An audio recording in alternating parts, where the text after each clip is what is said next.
Hello, welcome to this video. In this video, I'm going to talk about classification of goods. So, what is meaning of goods? So, simply we can say goods means every kind of movable property other than the actionable claims and money.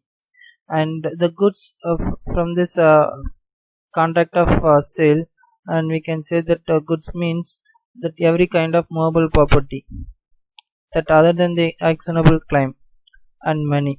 And second, you can say stocks and shares. So any stocks and shares can also consider as a goods. And then third, growing crops, grass, also is considered as a good. And things attached to or forming part of the land which are agreed to be served before the sale under the contract of sale.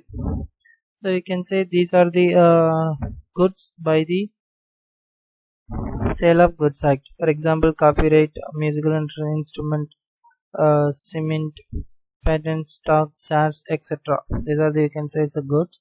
And what are the kinds of goods that I'm going to tell you? Simply, we can divide. There are three types of goods, and that we can say existing goods, future goods, and contingent goods. These existing goods are again divided into specific goods, ascertained goods, and unascertained goods. Let me discuss about existing goods. So, existing goods is owned and passed by the seller at the time of making the contract of sale are called existing goods. The existing goods owned by the seller includes all the goods which have been pledged or let on hire or are in the possession of an agent or bailey or servant, etc. That existing goods may be the following types. You can say there are three types of existing goods. These are you can say specific goods, and ascertained goods, and unascertained goods. What is specific goods? So specific goods are those goods which are identified and agreed upon at the time of making the contract of sale. That is, goods identified and agreed upon at the time of making the contract of sale.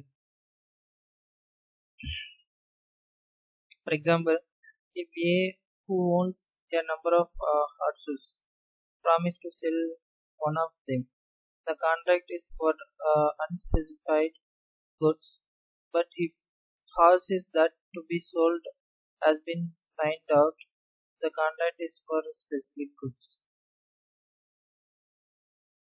Next, good is unascertained goods.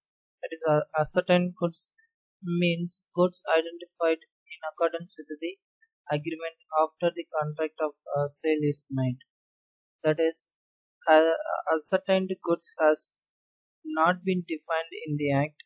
These are the goods which are ascertained subsequent to the formation of contract of sale.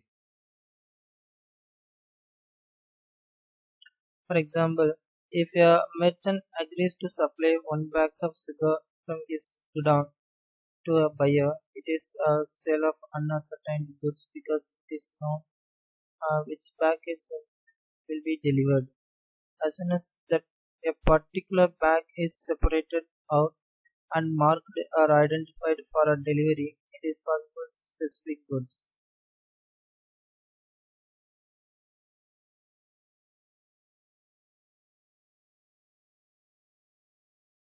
Next, we can say unascertained goods. So it means goods are defined by description or even samples. The goods which are not specifically identified at the time of contract of sale are known as unascertained goods. That the expression unascertained goods means that genetic goods, that is, goods defined by the description or even by sample. So unascertained goods are not definite and specific. The seller, in the case of the contract of sale of unascertained goods, has the option rather than the right to supply the goods of kinds of quality contract for. And next we can say it's future goods. It means goods be manufactured or produced by the seller after the making of the contract of sales. Future goods are goods that are not yet in existence or that do not yet belong to the seller when the contract of sale is made. This could be goods that are yet to be manufactured that the seller has not yet acquired. For example, a contract to sell oil not yet pressed from seeds in his possession is a contract for the sale of future goods. Taken another example, a farmer may agree to sell a buyer all the milk produced by his cows in the coming year. This called is agreement to sell because the milk doesn't yet exist at the point of making a contract. It is an example of future goods.